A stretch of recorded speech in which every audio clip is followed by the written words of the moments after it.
আজকে এই ঝড় বৃষ্টির দিনে বরমশাই হঠাৎ আবদার করে বসলো চাউমিন করে খাওয়াতে হবে। বলছে কয়দিন যা গরম পড়েছিল, কিচ্ছু খাওয়া হয়নি, কিচ্ছু খেতে পারিনি, তার জন্য আজকে তোমাকে চাউমিন বানিয়ে খাওয়াতে হবে। তো আমি বললাম ঠিক আছে খাওয়াবো, তাই লেগে পড়লাম চাউমিন বানানোর জন্য। তো দেখলে কড়াইতে আমি জলটা দিয়েছি, দিয়ে খানিকক্ষণ ফোটানোর পরে কড়াইয়ের মধ্যে জলের মধ্যে একটু সাদা তেল দিয়ে দিলাম, কারণ সাদা তেলটা দিলে যখন আমি চাউমিনটা সিদ্ধ করব তখন একটার গায়ে আরেকটা লেগে যাবে না, একদম ঝুরঝুরে হবে। তারপরে সেই তেলটা দেওয়ার পরে আমি খানিকক্ষণ ফুটিয়ে নিলাম, জলটা ফুটিয়ে নেওয়ার পরে এবার দেখো আমি চাউমিনটা দিচ্ছি।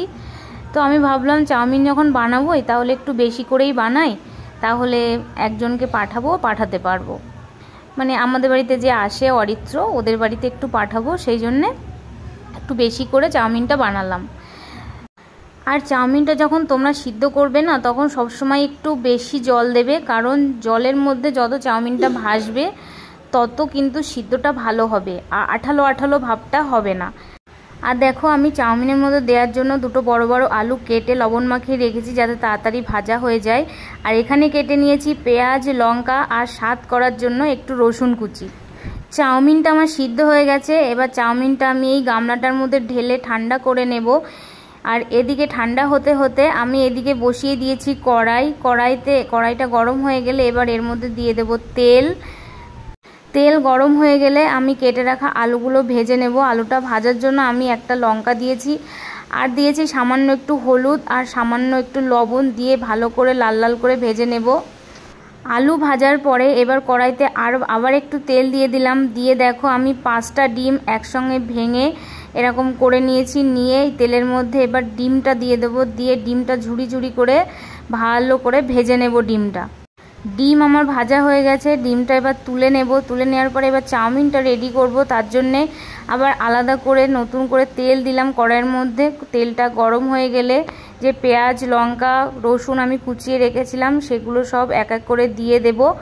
এগুলো দেওয়ার পরে সামান্য একটু আদা দিলাম গ্রেট করে, দিলে ফ্লেভারটা খুব ভালো আসে, তার জন্য এবার এইগুলো বাদামি করে ভেজে নিতে হবে। দেখো আমার পেঁয়াজগুলো এরকম বাদামি কালার হয়ে এসছে। এইবার এই সময়টায় আমি চাউমিনগুলো দিয়ে দেব। দেখো কত ঝুরঝুরে হয়েছে, দেখেছো?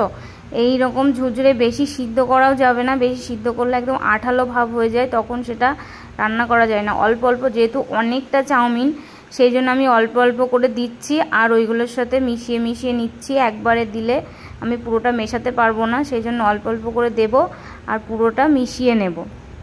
এই সময় কিন্তু গ্যাসের ফ্লেমটা একদম কম করে রাখতে হবে, না হলে এই মেশাতে গেলে কিন্তু তখন তলায় ধরে যাওয়ার চান্স থাকে। সেই কারণে গ্যাসের ফ্লেম কম করে অল্প অল্প করে দিতে হবে আর মেশাতে হবে, আর অনেকক্ষণ ধরে ভাজতে হবে চাউমিনটা।